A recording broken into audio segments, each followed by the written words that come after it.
അവിടെ നിന്നേ. തന്നെ ഒന്ന് സൗകര്യത്തിന് കിട്ടാൻ കാത്തിരിക്കുകയായിരുന്നു ഞാൻ. താൻ എന്ത് ധൈര്യത്തിലാണോ എനിക്ക് കത്തയച്ചത്? ഹൈക്കോടതിയിൽ കേസുണ്ട്, പോയിട്ട് വന്ന് സംസാരിക്കാം. ഇവിടുന്ന് ഇറങ്ങിയാലല്ലേ താൻ ഹൈക്കോടതിയിൽ എത്തൂ. തെമ്മാടിത്തരം കാണിച്ചിട്ടാ ചോദിക്കാൻ വന്ന എന്റെ ഭർത്താവിനെ താൻ തല്ലി കൈയൊടിച്ചു. വക്കീല് ഒരു പ്രേമലേഖന വയസ്സുകാലത്ത് നീ എനിക്ക്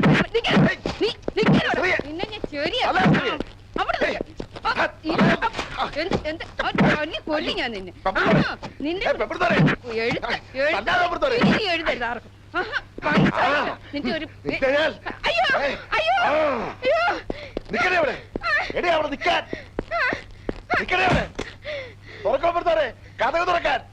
കഥക തുറക്കാനാ പറഞ്ഞത്. അയ്യോ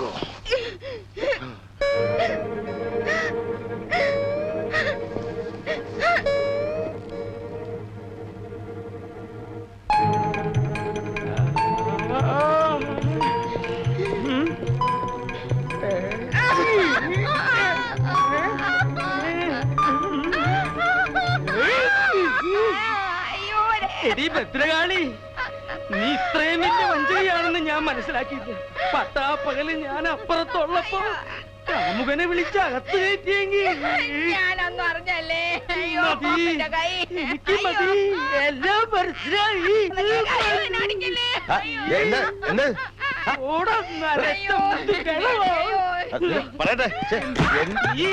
എന്താ നീ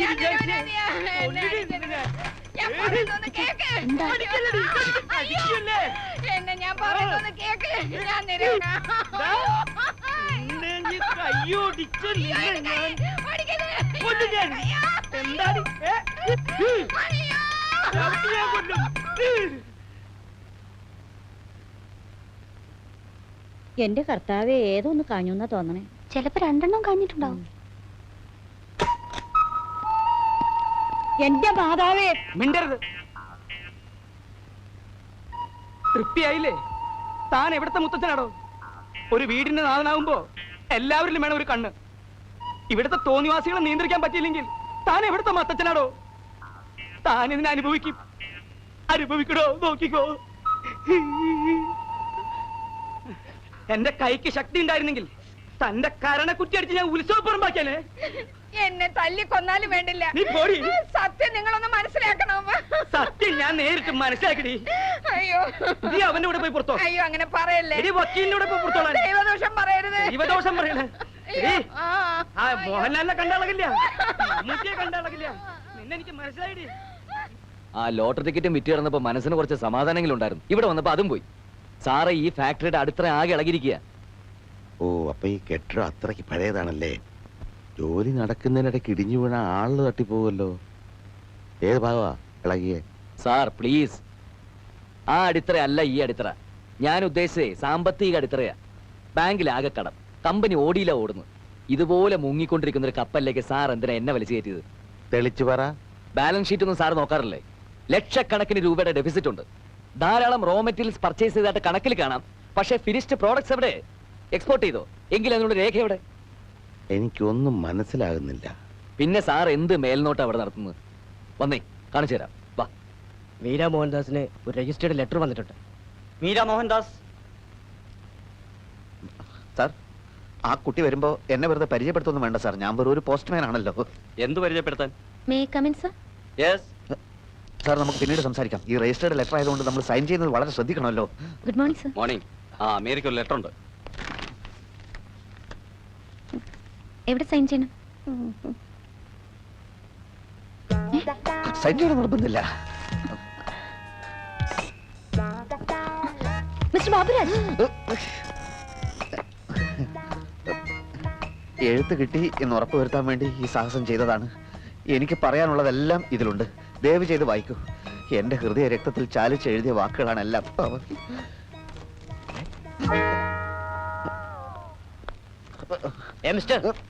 നിങ്ങൾക്ക് കത്തൊന്നുമില്ല. അടിയോടിയുടെ ഭാര്യയ്ക്ക് കിട്ടിയ കത്തിലെ അതേ കയ്യേഷം തന്നെയാ ഇതിലും. ആണോ? അപ്പൊ അവൻ തലങ്ങും ബലങ്ങും ലവ് ലെറ്റർ എഴുതി വിടുകയാണോ?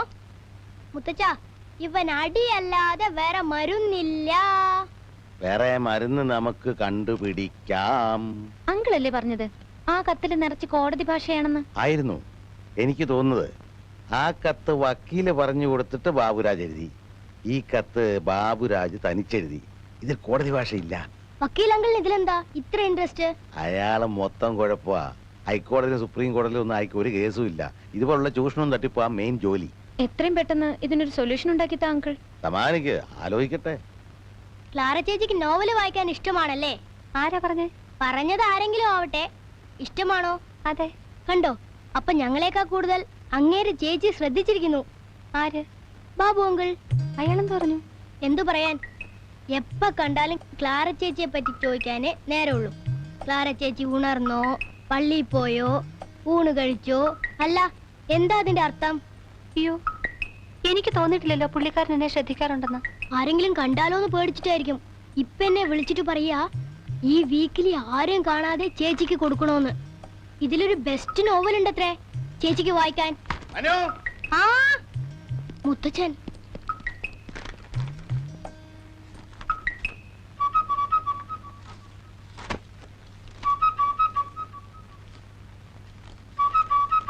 എന്റെ പ്രിയപ്പെട്ടവളെ, അരുത്, കീറിക്കളയരുത്, മുഴുവനും വായിക്കൂ. ഞാൻ ആദ്യം അയച്ച കത്ത് മേൽവിലാസം തെറ്റി പല അപകടങ്ങളും ഉണ്ടായി. അതിലെ വരികൾ ഞാനിവിടെ ആവർത്തിക്കുന്നില്ല. ഒന്ന് മാത്രം ഞാൻ വെളിപ്പെടുത്തുന്നു: യഥാർത്ഥ സ്നേഹബന്ധത്തെ തോൽപ്പിക്കാൻ ഈ നാട്ടിലെ പോലീസിനോ ഭരണകൂടത്തിനോ കഴിയുകയില്ല. ഈ ഇന്ത്യ മഹാരാജ്യത്തെ ഞാൻ സ്നേഹിക്കുന്നത് കുട്ടിയുടെ ഈ മാതൃരാജ്യം ഇന്ത്യ ആയതുകൊണ്ടാണ്. കൂടുതൽ എഴുതാൻ എനിക്ക് വാക്കുകൾ കിട്ടുന്നില്ല. ഒരേ ഒരു അപേക്ഷ മാത്രം: എന്നെ അല്പമെങ്കിലും സ്നേഹിക്കുന്നുവെങ്കിൽ എല്ലാം തുറന്നു സംസാരിക്കാൻ ഇന്ന് രാത്രിയിൽ തന്നെ ഒരു അവസരം ഉണ്ടാക്കൂ. സ്വന്തം ബാബുവേട്ടൻ.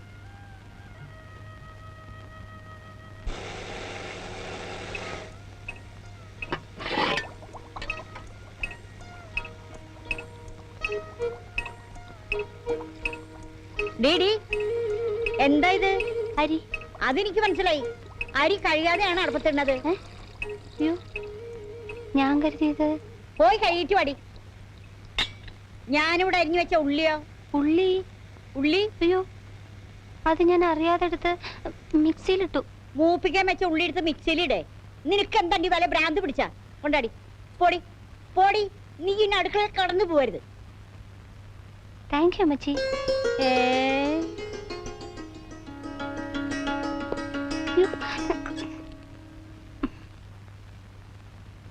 നോവല് വായിച്ചു, മുഴുവനും വായിച്ചു.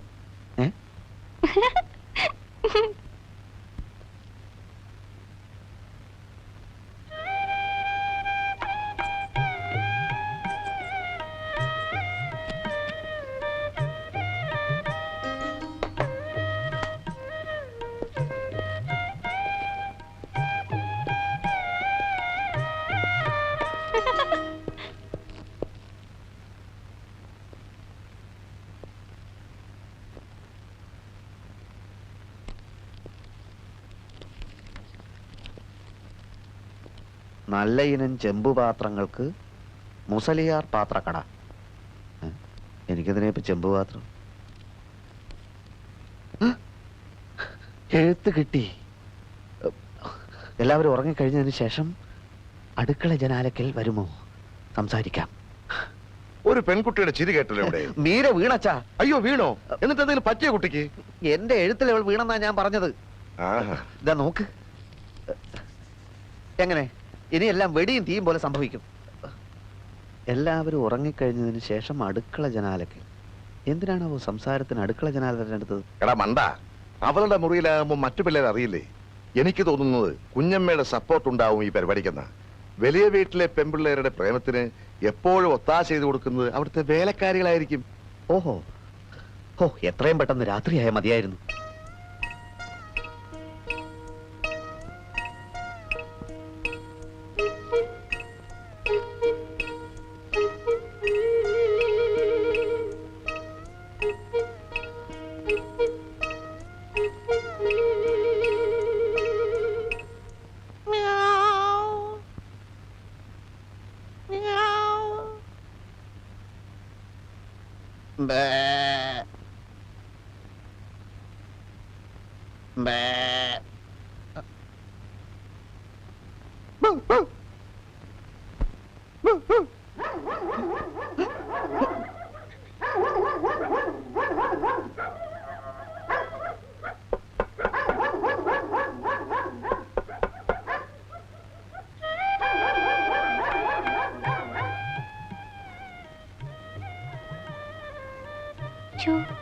എനിക്ക് പേടിയാവുന്നു.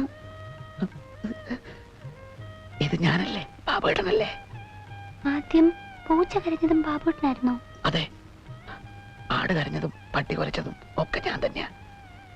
എനിക്ക് 20 മൃഗങ്ങളുടെയും 19 പക്ഷികളുടെയും ശബ്ദം ഉണ്ടാക്കാൻ അറിയാം. അപ്പൊ ആള് ഭയങ്കര മിമിക്രിക്കാരനാണല്ലോ. മിമിക്രി ഇഷ്ടാണോ? പിന്നെ ഭയങ്കര ഇഷ്ടാ. എന്റെ ഭാഗ്യം. എങ്കിൽ ദിവസത്തിൽ 24 മണിക്കൂറും ഞാൻ കുട്ടിയുടെ മുമ്പിൽ മിമിക്രി കാണിക്കും. അതിരിക്കട്ടെ, ഇതെന്താ എന്നോട് അടുക്കള ഭാഗത്ത് വരാൻ പറഞ്ഞത്? ഞാൻ ഇന്നും അടുക്കളയിലല്ലേ കിടക്കാറ്. ഓ, അതെനിക്കറിയില്ലായിരുന്നു.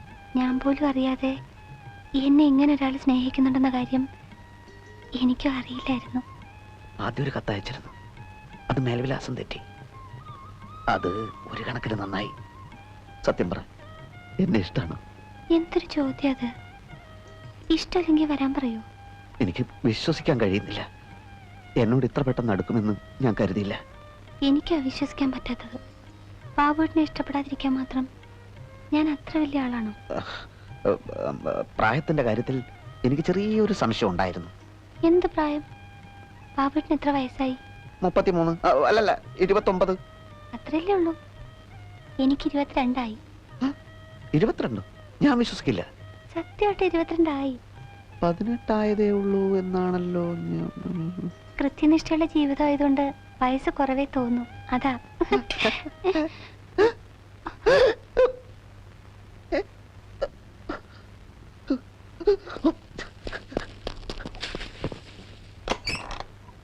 എന്തായി? ആകെ കുളമായി. പിന്നെ കുളത്തിൽ വീണോ? ഇതിലും ഭേദം കുളത്തിൽ വീഴുന്നതായിരുന്നു.